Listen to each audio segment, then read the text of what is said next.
Let's have a look to the behavior trees. So the behavior tree is a model that describes the switching between a finite state of task that allow user to create very complex logic composed of those simple tasks.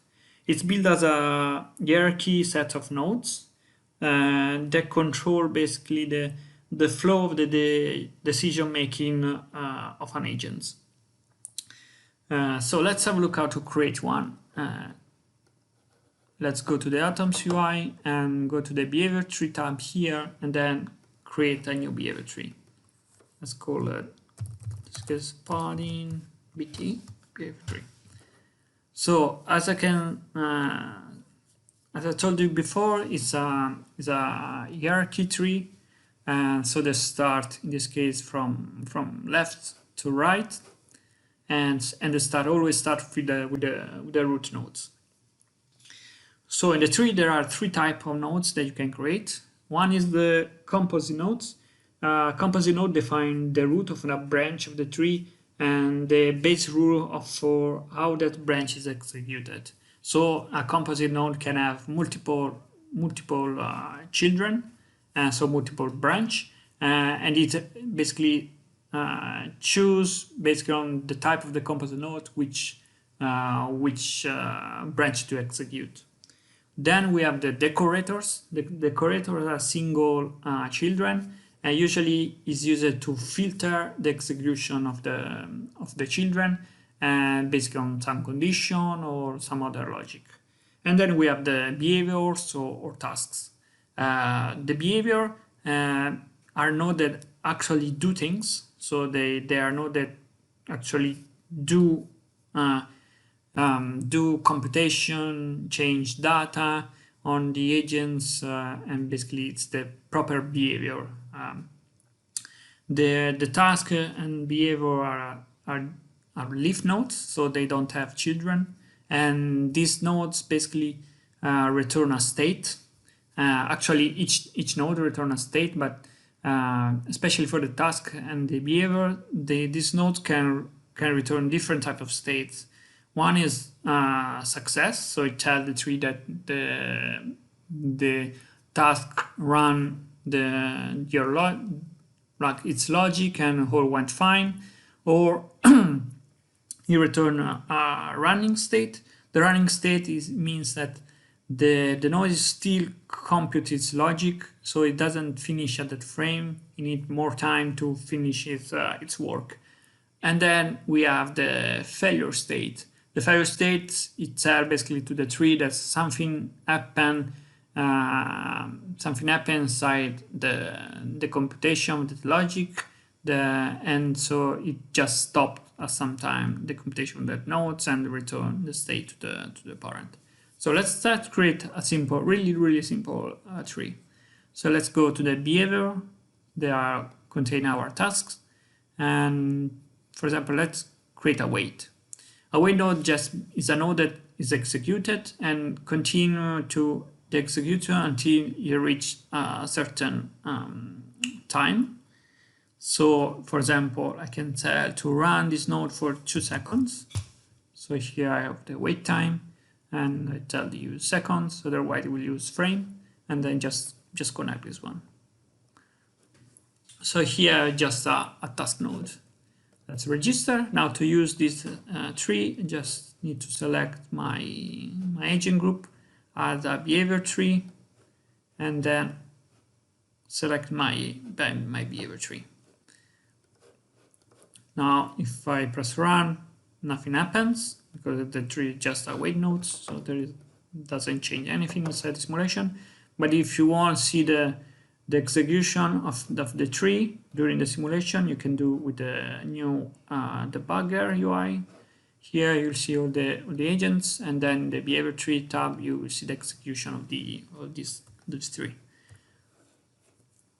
So the simulation of the first frame, so it starts to execute the wait nodes.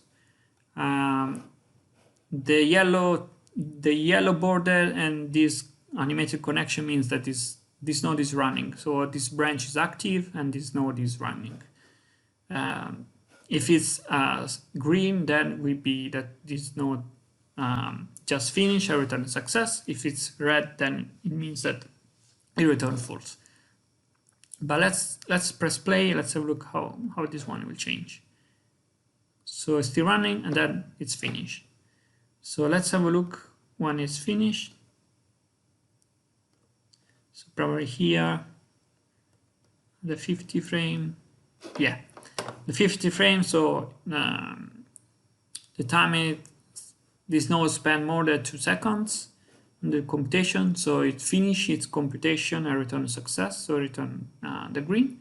So return its value to the parent. In this case, I would just the root nodes. So it doesn't do anything else. And after that, it stopped the computation. So there is nothing more. There is no other nodes to compute. So let's create some other nodes in now R3.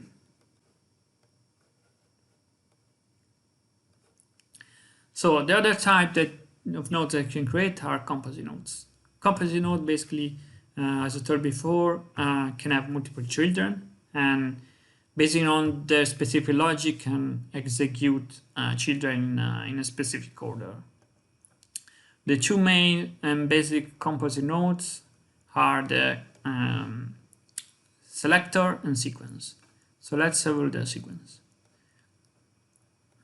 So let's connect this one. So the sequence, let's create another node. Here, let's create also another one. So the sequence is a composite, so can have multiple children. The sequence works basically execute the children in order until it's one of these children return failure, or until it's finished to execute all the children. If it's finished to execute all the children, you return success, so return the success status to the parent and so on.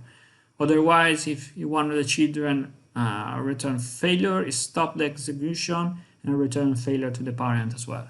So let's have a look first like this, how the execution, how the flow go during the simulation. So let's have a look here. So as you can see, start with the first wait node. So press play, then switch to the second because 2 seconds are passed, and then 2 seconds, and then finish. As you can see, it executes all the nodes in order. But let's have a look to what happens if if one of the nodes just return a failure. So we can use, for example, the failure node. They just return straight a failure. So if I, for example, put the failure here, it's important how you lay out the nodes here, because the order here is basically from top to bottom. So I start with this node and this and this and this. So if I put the failure here, you start with the failure nodes. So let's register and let's have a look. So I start to wait, and then everything stops because the failure task just return failure, doesn't do anything else. So if I go to the 50 frame, I see the red one. So this one return failure, and the sequence node immediately return failure as well to its parent. So let's have a look to another basic node, and let's have a look to the selector.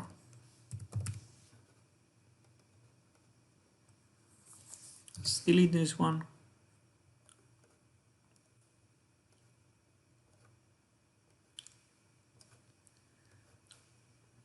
So the selector node, instead to execute all the nodes, it executes the nodes in order, but as soon as found a node that returns success, it returns success as well. So for example, if I simulate something like that, let's have a look what happened.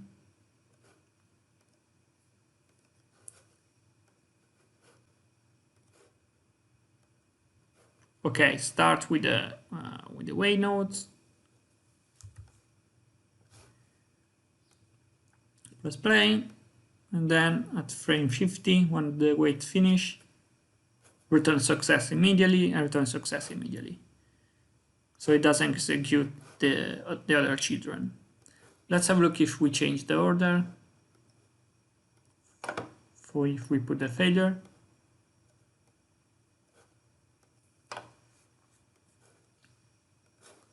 Let's open our. As you can see, it immediately passed to the second children first frame because it starts to execute the failure node. The failure node return failure status, and then the selector passes to the other wait. So if I go to the 50 frame as well here, we'll see that the second one returns success, and so the selector returns success immediately. We have different composite nodes. You can check the logic of each component nodes if you select one. For example, the random selector. The random selector just select randomly one of these children, one of its children. We have the random sequence. They just randomly execute the children in a random order. We have active selector. They basically start the execution as a normal selector, but then at every frame it check also the other children that are already executed if their status change. This one is really useful for dynamic action. If you need to control a condition every frame and you want to switch branch based on this condition, this one is really useful. And the parallel executes all the children at the same time. Here you can see a description of each composite. So have a play with all of them to understand what all those selector does. Now let's go to the last time, the decorator. So the decorator basically has a single children and can filter in some way the execution of its child, or basically start the child based on some logic. So for example, we have the decorator, we have the optional decorator. Decorator are in blue here. The optional decorator just return always success basically. So if I put here, like that, into the register, and let's look to the debugger. You see the failure node return failure, then the optional basically just convert this failure to success, and then the selectors return success as well, and so on. So this is an example of decorator. Or another one is the another useful one is the repeat decorator. The repeat decorator just repeat its child how many times you want.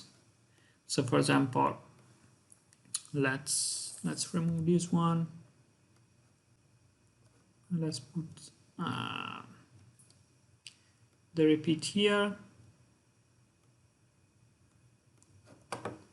Now we can tell to repeat 3 times these 3. So I just register.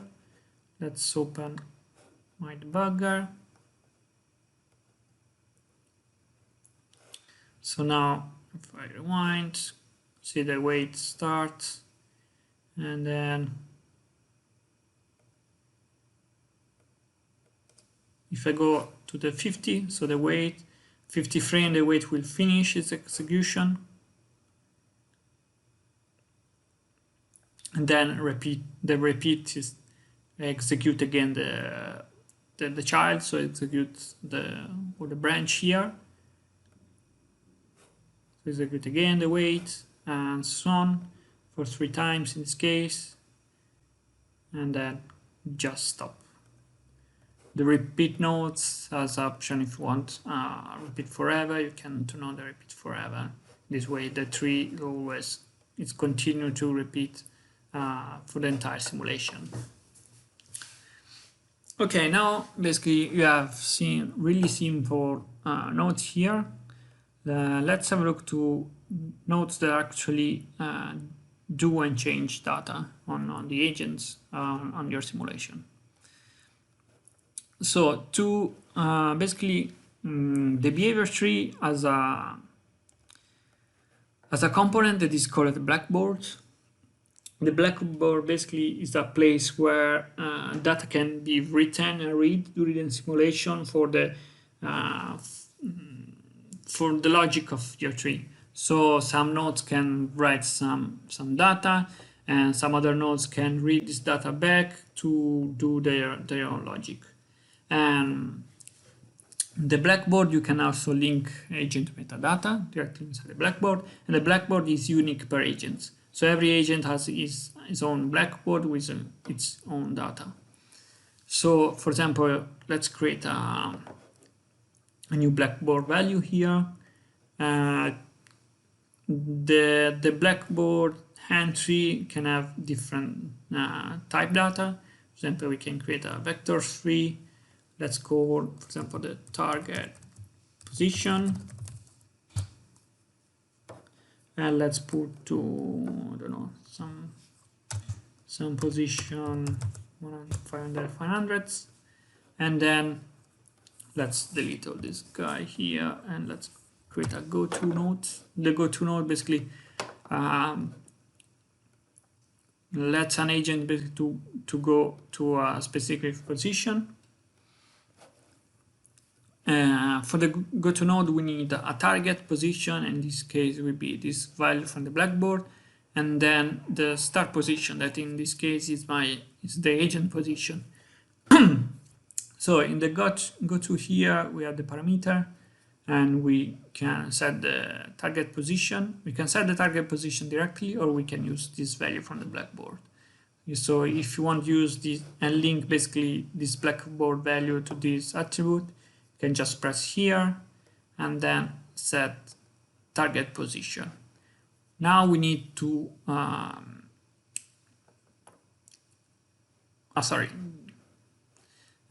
sorry, this one already take automatically the position of the data to compute the direction. So we just register, and let's have a look to the agents.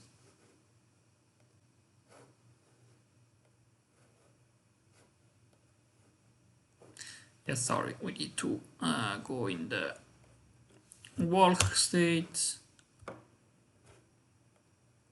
and then you see that it changed the direction.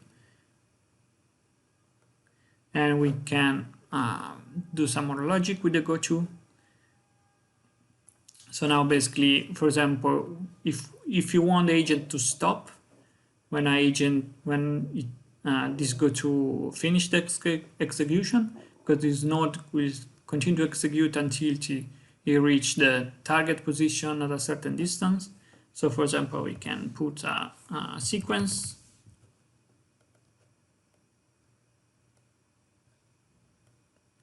here, and then we can use the set agent metadata.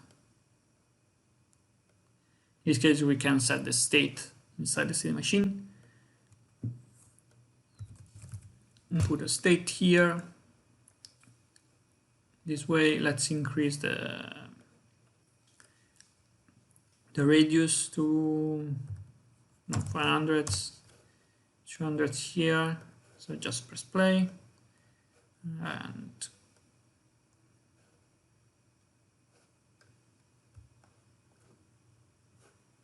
sorry, just one thing.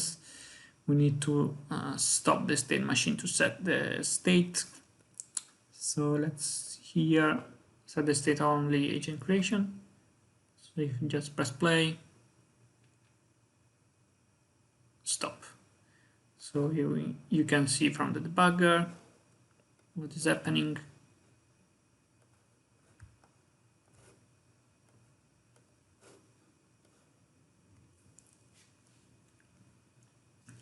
And just stop.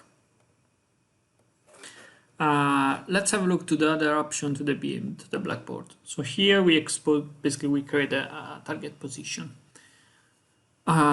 So you have a different option here. So you have the agent type, you can have a description here.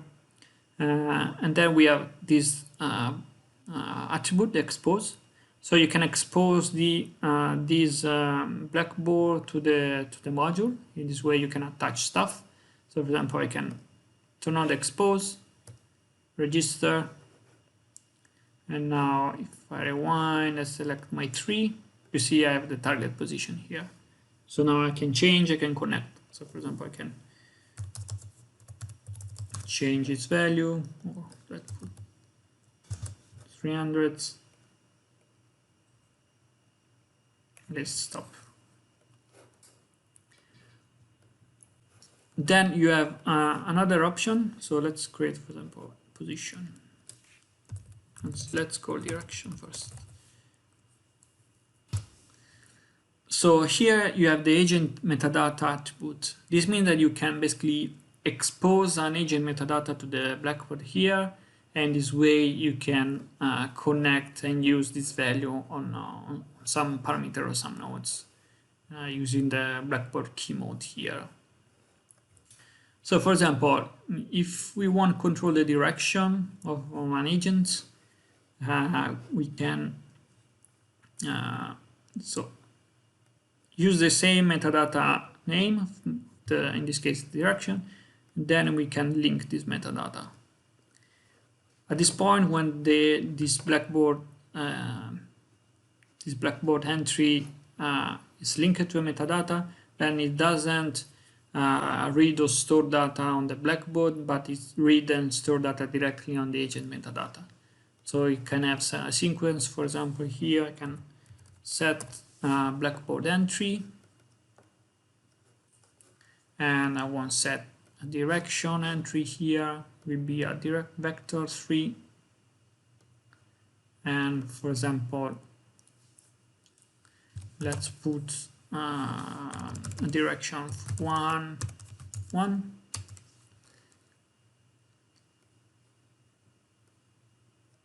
and then let's put a weight,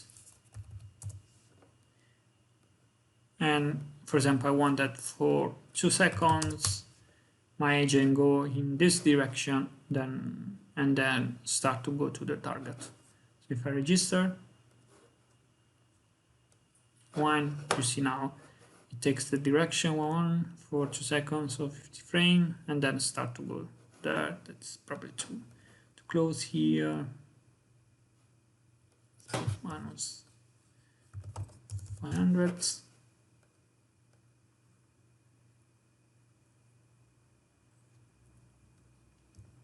And then go there.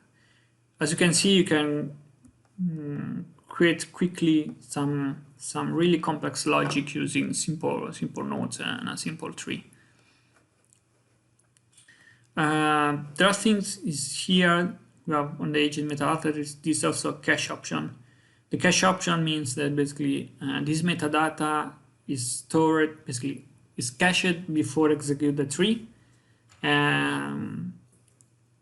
So in this way, every node that modify this data uses the cached value at the beginning of the frame, and then after the tree is finished to execute for that frame, it copy back the direction from the new value computed by the tree to the metadata. This is useful, for example, if you want multiple nodes basically having the original value of a metadata at the init frame, especially for the direction. If you have multiple directional nodes that modify that direction and you want to compute the logic based on the initial value of direction, not the direction that is modified by other nodes, is really useful. So you can put on cache mode and you're done.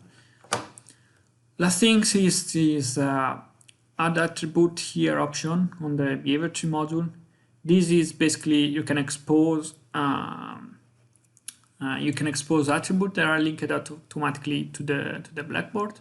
So instead to like having all the all the blackboard entry exposed on the blackboard tree, you can just create a new attribute that it then is linked directly to the blackboard, and then you can use that value from the blackboard key mode here on the attributes of the agent of the nodes that you want.